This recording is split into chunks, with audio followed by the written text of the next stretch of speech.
டெய்லியும் பைபிள் வாசிக்க முடியாதவங்க இதை கேட்டு பயன்பெறுங்க ஃப்ரெண்ட்ஸ். இந்த வீடியோ பிடிச்சினா மறக்காமல் சப்ஸ்கிரைப் பண்ணுங்க ஃப்ரெண்ட்ஸ்.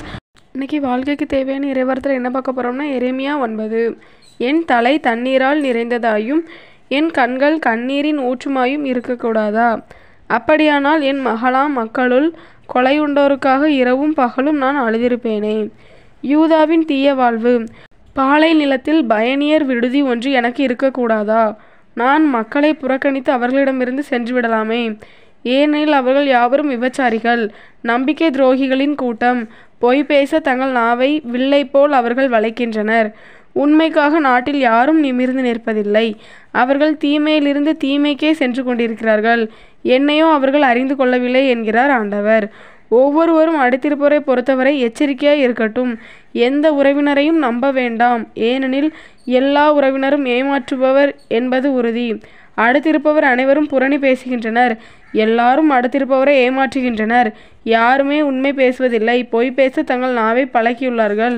குற்றம் புரிந்தே சோர்ந்து போனார்கள்.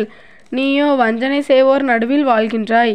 தங்கள் வஞ்சனையின் காரணமாக என்னை அவர்கள் அறிந்து கொள்ள மறுக்கின்றார்கள் என்கிறார் ஆண்டவர். எனவே படைகளின் ஆண்டவர் இவ்வாறு கூறுகின்றார்: நான் அவர்களை புடமிடுவேன், பரிசோதிப்பேன். என் மகளாகிய மக்களுக்கு நான் வேறு என்னதான் செய்ய முடியும்? அவர்கள் நாக்கு கொல்லும் அம்பு, அது பேசுவது வஞ்சனை. எல்லாரும் தம் வாயால் அடுத்திருப்பவரோடு சமாதானமாய் பேசுகின்றனர், உள்ளத்திலோ அவர்களுக்கு குழி பறிக்கின்றனர்.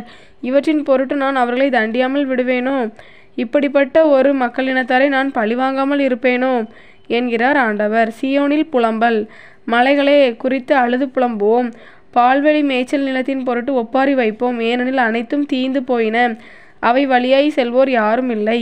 கால்நடைகளின் ஒளியும் கேட்கவில்லை. வானத்து பறவைகள் முதல் விலங்குகள் வரை அனைத்துமே ஓடி மறைந்து விட்டன. எருசலேமை அழித்து கற்குவியல் ஆக்குவேன், அதனை குள்ள நரிகளின் வலையாக்குவேன். யூதா நகர்களை யாரும் வாளா பால் வெளியாக்குவேன். இதை புரிந்து கொள்ளும் அளவுக்கு ஞானமுள்ளவர் எவர்? இதை அறிவிக்குமாறு எவருக்கு ஆண்டவர் வாய்மொழியாக கூறியுள்ளார்? நாடு அழிந்து ஆள் நடமாட்டம் இல்லாத பாலை நிலம் போல் தீந்து விட்டது ஏன்? ஆண்டவர் கூறுவது இதுவே: நான் அவர்களுக்கு கொடுத்த சட்டத்தை புறக்கணித்தார்கள். என் சொல்லுக்கு அவர்கள் செவி கொடுக்கவில்லை. அதன்படி நடக்கவும் இல்லை. மாறாக தங்கள் பிடிவாதத்தின்படி நடந்தார்கள். தங்கள் மூதாதையர் கற்றுக் கொடுத்தபடி பாகாலை பின்பற்றினார்கள். ஆதலால் இஸ்ரேலின் கடவுளாகிய படைகளின் ஆண்டவர் கூறுவது இதுவே: இம்மக்கள் எட்டிக்காய் உண்ண செய்வேன், நஞ்சு கலந்த நீர் குடிக்க செய்வேன். அவர்களோ அவர்தம் மூதாதையரையோ அறிந்திராத மக்களினங்கள் நடுவில் அவர்களை சிதறடிப்பேன். நான் அவர்களை முற்றிலும் அழிக்கும் வரை அவர்களுக்கு பின் வாளை அனுப்புவேன், போர் எழச் செய்வேன்.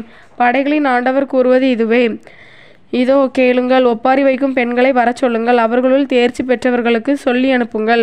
அவர்கள் விரைந்து வந்து நம்மை குறித்து புலம்பட்டும். நம் கண்கள் நீர் பொழியட்டும், நம் இமைகள் நீர் சொரியட்டும். ஏனெனில் சீயோனிலிருந்து புலம்பல் கேட்கின்றது. நாம் இப்படி பாழடைந்து விட்டோமே. நம் மானமெல்லாம் போயிற்றே. நாட்டை விட்டு செல்ல வேண்டியதாயிற்றே. நம் குடியிருப்புகள் தகர்க்கப்பட்டனவே. பெண்டிரே, ஆண்டவரின் வாக்கை கேளுங்கள். உங்கள் செவிகள் அவர்தம் வாய்மொழிகளை ஏற்கட்டும். உங்கள் புதல்வியருக்கு புலம்ப கற்றுக் கொடுங்கள். ஒவ்வொருத்தையும் அடுத்தவளுக்கு ஒப்பாரி வைக்க கற்றுக் கொடுக்கட்டும். ஏனெனில் சாவு பல கனிகள் வழியாய் வந்துவிட்டது. நம் அரண்களுக்குள்ளும் நுழைந்து விட்டது. தெருக்களில் சிறுவர்களையும் பொதுவிடங்களில் இளைஞர்களையும் வீழ்த்திவிட்டது. ஆண்டவர் இவ்வாறு கூறுகிறார் என சொல்: மனிதரின் பிணங்கள் சாணம் போல் வயல்வெளிகளில் விழுந்து கிடக்கும். அறுவடை செய்வோனுக்கு பின்னால் விடப்பட்ட அரிகளைப் போல கிடக்கும். ஆண்டவரை அறிதலே பெருமை.